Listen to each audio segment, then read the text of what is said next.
billahi minasyaitonir rajim. Bismillahirrahmanirrahim. Alhamdulillahi rabbil alamin. Ar-Rahmanir Rahim. Maliki yaumiddin. Iyyaka na'budu wa iyyaka nasta'in. Ihdinas siratal mustaqim. Siratal ladzina an'amta 'alaihim ghairil maghdubi 'alaihim waladdallin. Amin. Bismillahirrahmanirrahim. Wa ma sahibukum bimajnun wa laqad ra'ahu bil ufuqil mubin. Wa ma huwa 'alal ghaibi bidanin. Wa ma huwa biqawli syaitanir rajim.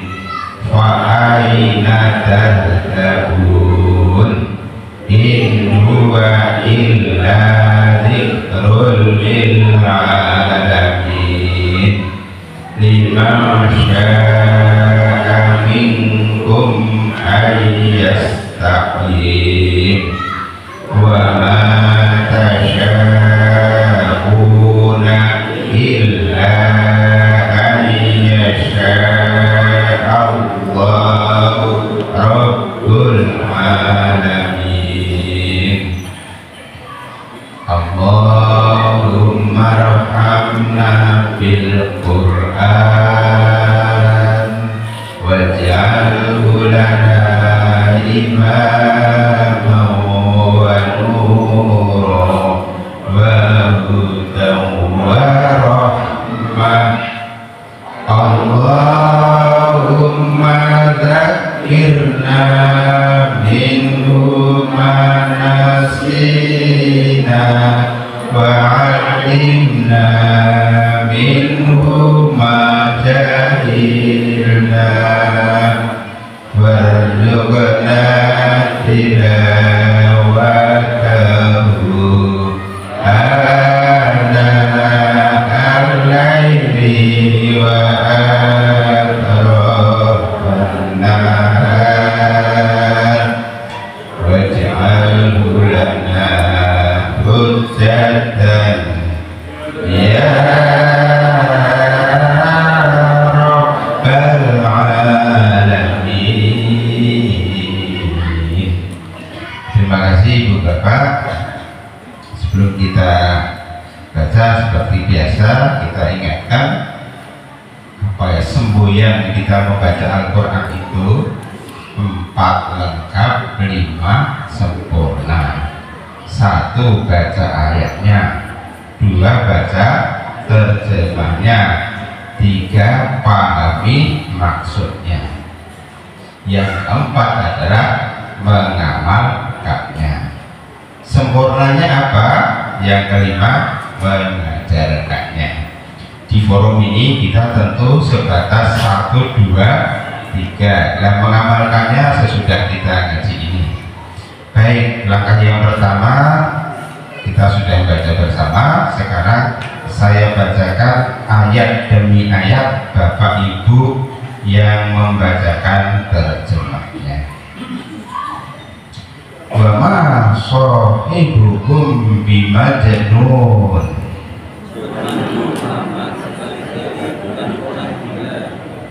Wa laqad ra'ahu bil ufuqil mubin.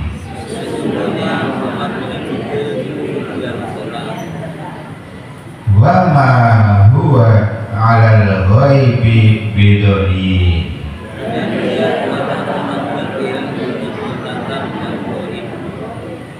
Wa ma huwa biqauli syaitanir rajim.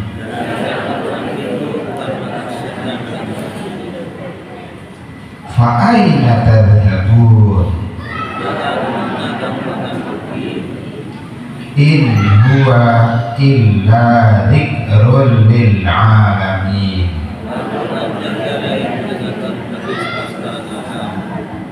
Liman syaa minkum ayyastaqim.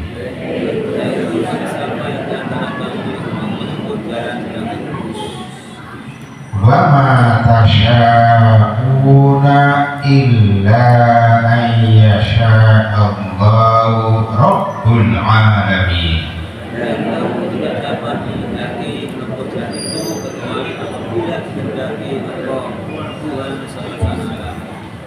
Mari kita dalami dengan langkah yang ketiga yaitu memahami maksudnya. Kalau Bapak Ibu di rumah memahami maksudnya itu bisa dengan membaca kitab-kitab tafsir. Nah, sekarang kita tafsirkan bersama-sama.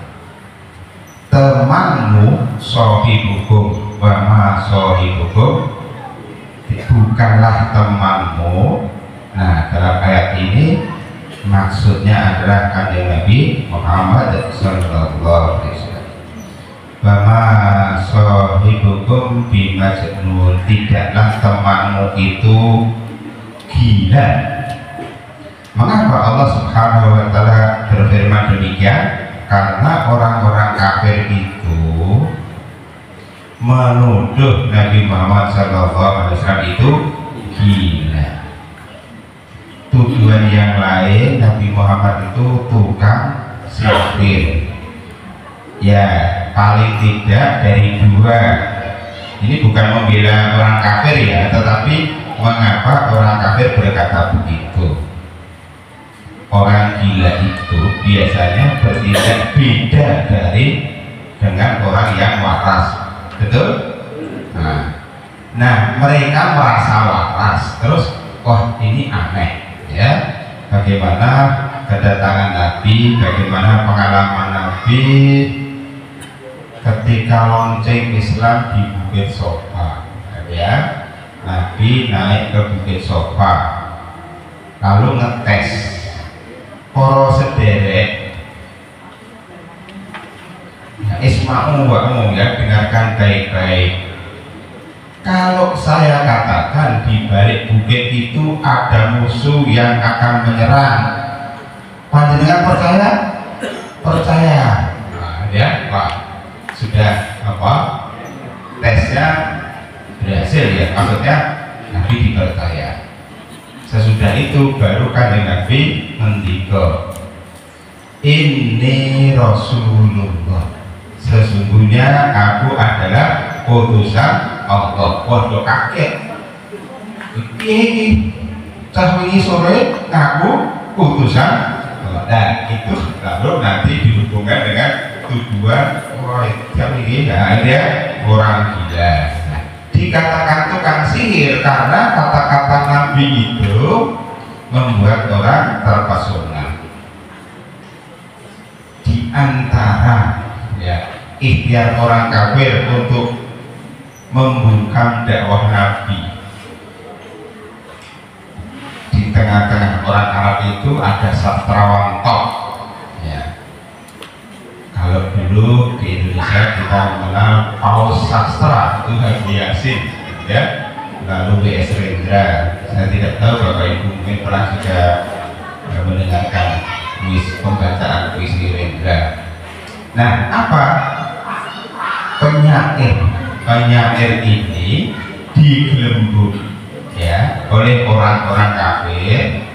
Yuk, kamu saya ajak mendengarkan bacaan Nabi Muhammad SAW, ya, ketemukan dengan Nabi, nanti kita minta Nabi Muhammad, ya, mereka gak menyebut Nabi, ya, gengsi. Nanti kalau kamu sudah mendengarkan ya apa yang dibaca oleh Nabi Muhammad silakan kamu bantah, silakan kamu sangkal, oke? Nah, setelah ini tokoh, ya, tokoh sastrawan terkemuka, ya, Arab ini diajak ketemu Nabi, bincang-bincang, lalu Nabi membacakan ayat Al-Quran tertentu, lalu lupa saya namanya, sampai lupa ya saya. Apa kata dia? Sesudah kembali pada grupnya, maksudnya untuk menjelek-jelekan, wah poros sedek, sungguh ini bukan kata-kata manusia.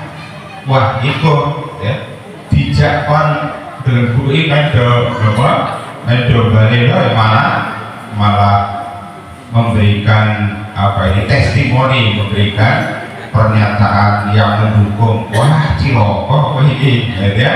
Nah, ada juga ketika sahabat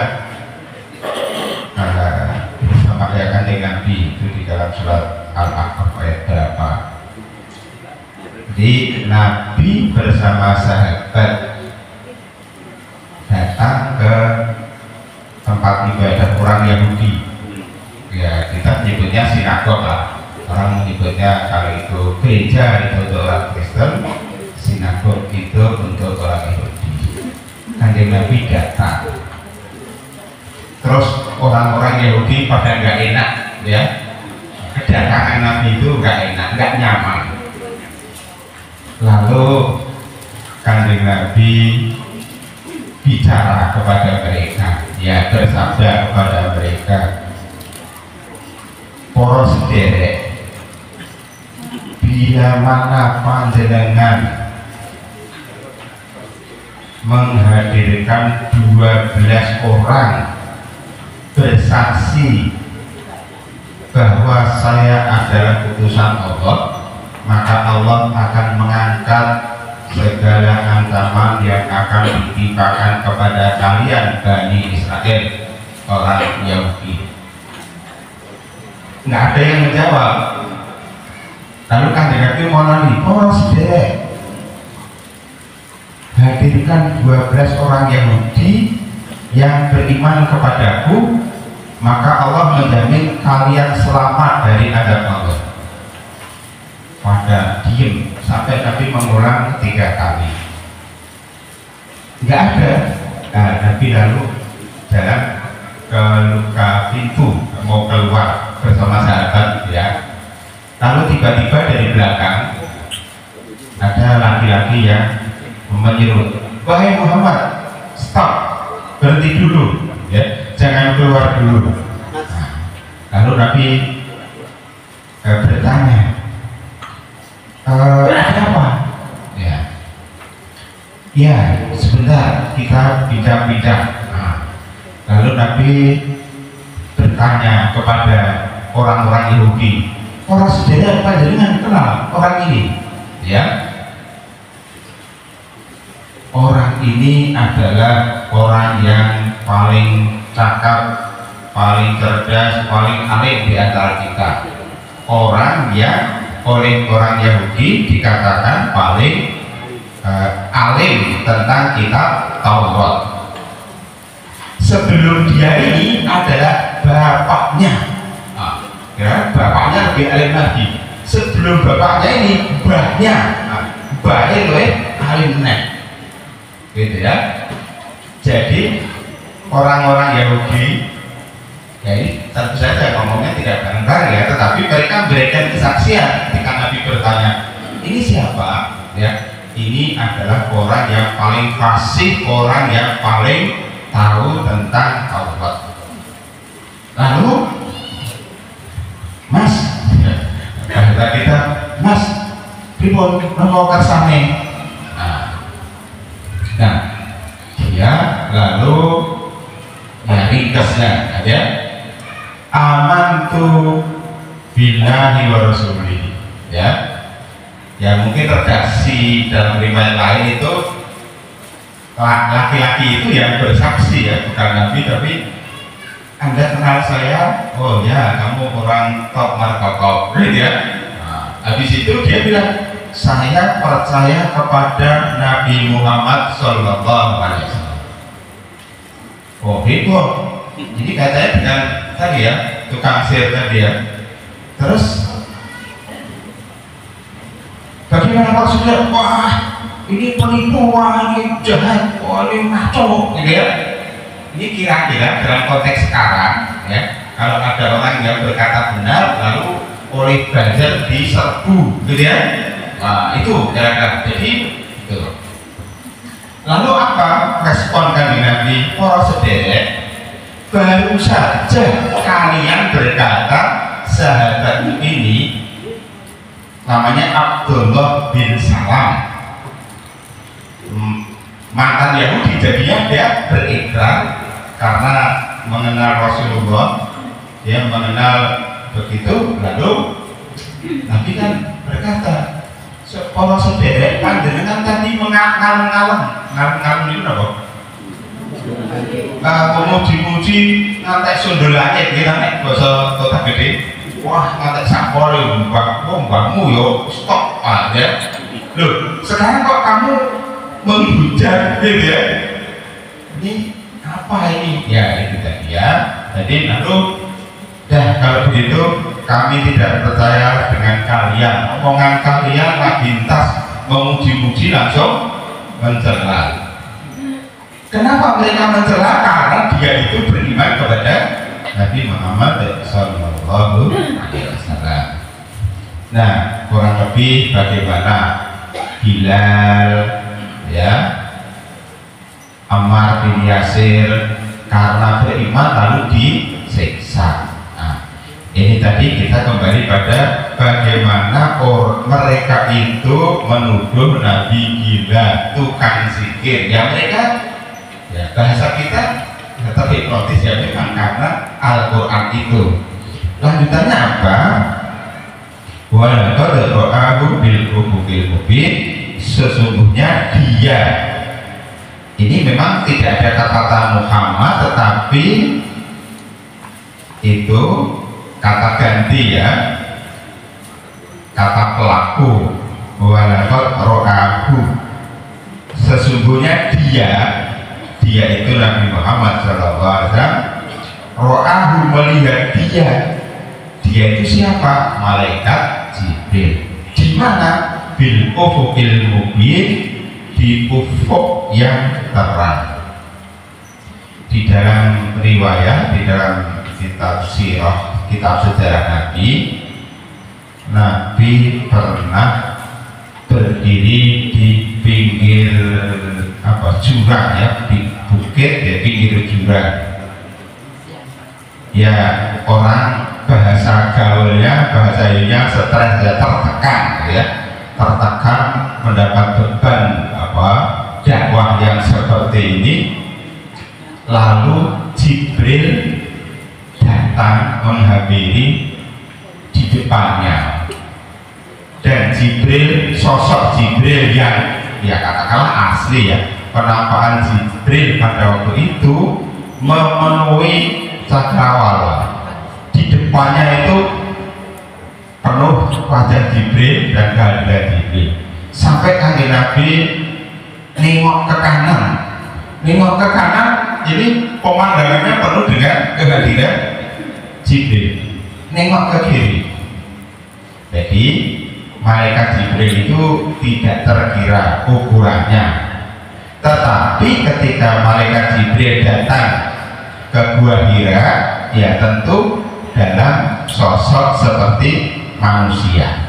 Juga di dalam majlis pernah Nabi sedang jagongan ya, lalu datang orang berbaju putih, pakaiannya putih ya, rambutnya tersisir rapi seperti orang yang tidak dari bepergian, malah langsung ujuk-ujuk duduk di depan Nabi.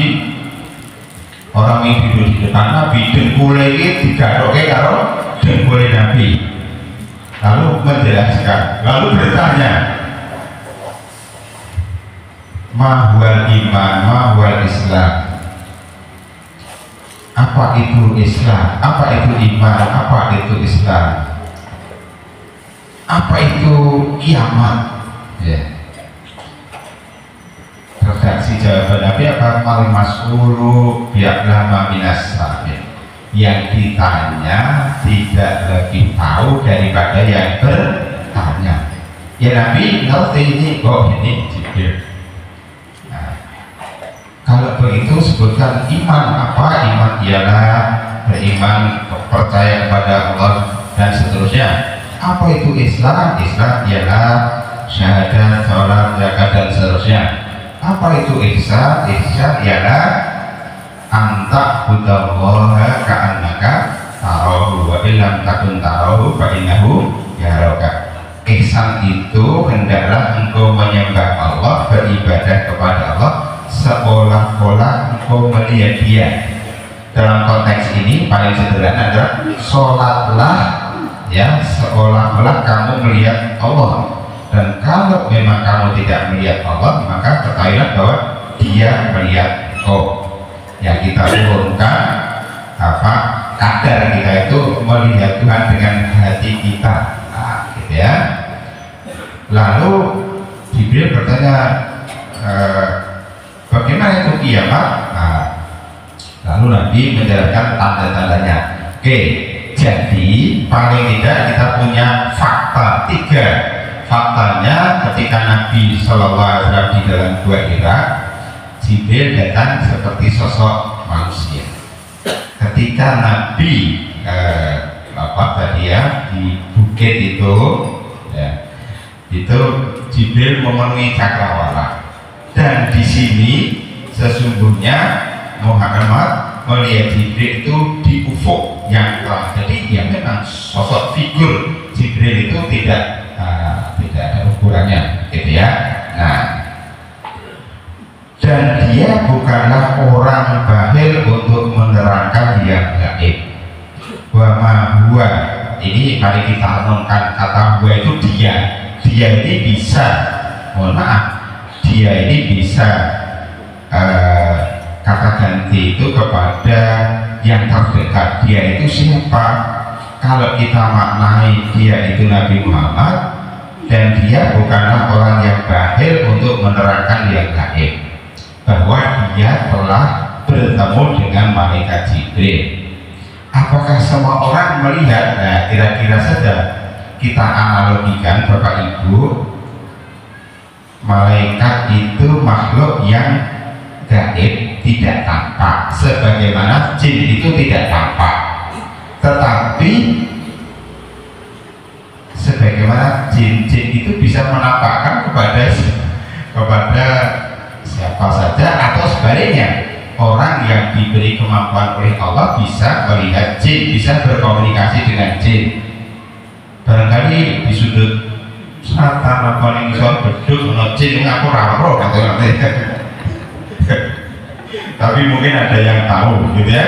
Nah, malaikat itu juga bisa menampakkan, dan saya ingin menambahkan bagaimana momen, ya ini momen Allah menolong hambanya, menyelamatkan hambanya dengan datangnya sosok manusia yang sebenarnya itu boleh jadi adalah malaikat. Bapak kami dulu bercerita, kakaknya Pak Rosyidi, Pak Sapardi, itu dulu ketika bertugas di Saudi, naik sedan di jalan yang kencang, lalu mobilnya itu terguling sampai pintunya mobil itu semplok, tapi beliau itu tahu-tahu duduk di pinggir jalan. Nah, gitu ya. Gimana itu? Nalarnya gimana? Mobil terguling, semplok, nih beliau duduk di pinggir jalan. Ada dulu guru kami juga di Pelapa bilang, di Melulu itu kan ada jembatan, ada dia naik Vespa, ada apa ini bis apa truk, dia kebakaran, nggak tahu dia sudah ada di pinggir dan nggak apa-apa. Nah, gitu ya.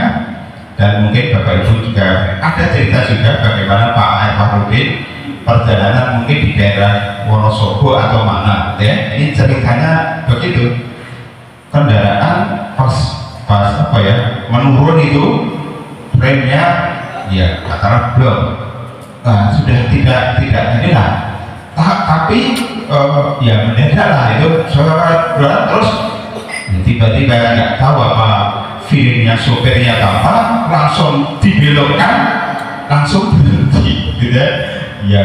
Padahal itu kan pinggir itu ya.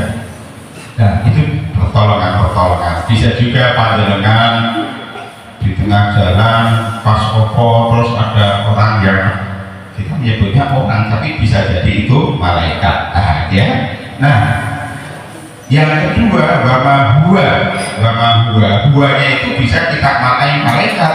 Nah malaikat itu tidak bakhil untuk menerangkan yang gaib. Dalam konteks ini malaikat yang menyampaikan apa yang diperintahkan untuk disampaikan kepada Nabi. Wa ma huwa bi qouli syaitonir rajim. Nah di sini lalu dan huwa ini lalu dan Al-Qur'an itu bukan perkataan setan. Hubungannya tadi Nabi dituduh gila, Nabi dituduh sebagai tukang sihir. Ayat Al-Quran itu bukan perkataan setan. Fa'aina tadhabun. Nah ini fa'aina tadhabun secara harfiah, maka kemana kamu akan pergi? Bapak Ibu, ini idiom itu ungkapan itu kalau kita hari-hari ini mungkin akan banyak berkata Gusti ora sare, Gusti ora sare. Indonesia yang kayak begini ini yakinlah Gusti ora sare. Wa qul ja'al haqqu wa zahaqal batilu innal batila kana zahuqa. Maka fa'aina tadhabun ini idiom ungkapan bisa kita maknai begini, ini keadaan seperti ini, Anda kalau begitu Anda mau kemana? Ini apa? Fa'aina tadhabun ya, Anda mau bela siapa? Ini fa'aina tadhabun itu maksudnya tadi ya, fa'aina tadhabun itu kalau kita ambil ayat untuk biar lebih mudah memahami ya Bapak Ibu, apa? Lakum dinukum waliyadin. Lakum a'malukum walana a'malu, bagimu amalmu dan bagiku amalku. Ya itu semangatnya begitu. Fa'aina tadhabun itu maka kemana kamu akan pergi? Kamu mau ke kiri atau ke kanan? Al-Quran tiada lain peringatan bagi semesta alam, yaitu bagi siapa di antara kamu yang mau menempuh jalan yang lurus. Ini terakhir, wa ma tasya'una illa Allah, dan kamu tidak dapat menghendaki menempuh jalan itu kecuali apabila dikehendaki oleh Tuhan, oleh Allah Tuhan semesta alam. Makanya kita selalu ihdinas siratal mustaqim. Assalamualaikum warahmatullahi wabarakatuh.